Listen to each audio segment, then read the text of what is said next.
Bilang pangunahing solusyon sa mataas na presyo ng baboy, pinalalakas natin ang ating lokal na produksyon.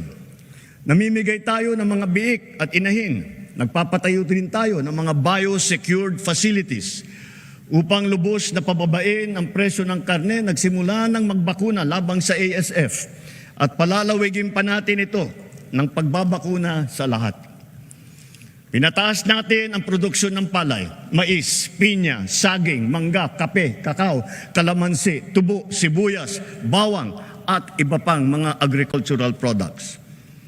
Mula nagsimula itong administrasyon, mahigit 8.5 milyong magsasaka at mangingisda ang nakatanggap ng tulong. Lalo pa natin paiigtingin ang mga programa ng pamahalaan para mas marami pa ang matutulungan.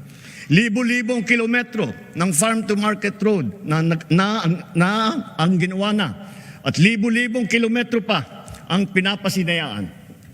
Libo-libong ektarya ng lupa ay nalagyan na ng patubig sa buong bansa at libo-libong ektarya pa ang patutubigan.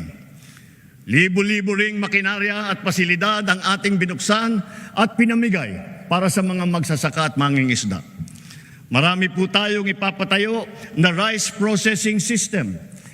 Itong mga pasilidad at mga bangkang yari sa fiberglass na ipamimigay naman sa mga mangingisda.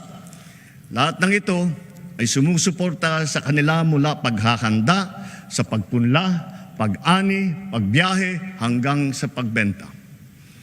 Milyong-milyong Pilipino ang umaasa sa puno ng niyog bilang pangunahing kabuhayan.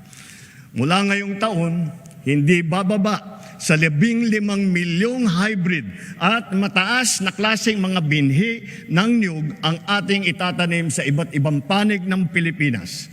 At itutuloy natin ito hanggang 100 milyong puno na ng niyog ang ating maitatanim sa buong Pilipinas.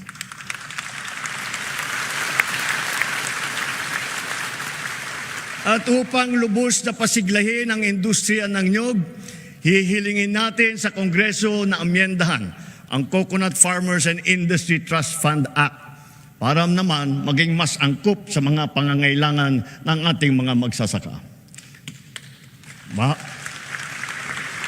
Bahagi lamang ito na ginagawa nating malawakan pagpapalakas ng iba't iba pang mga industriya.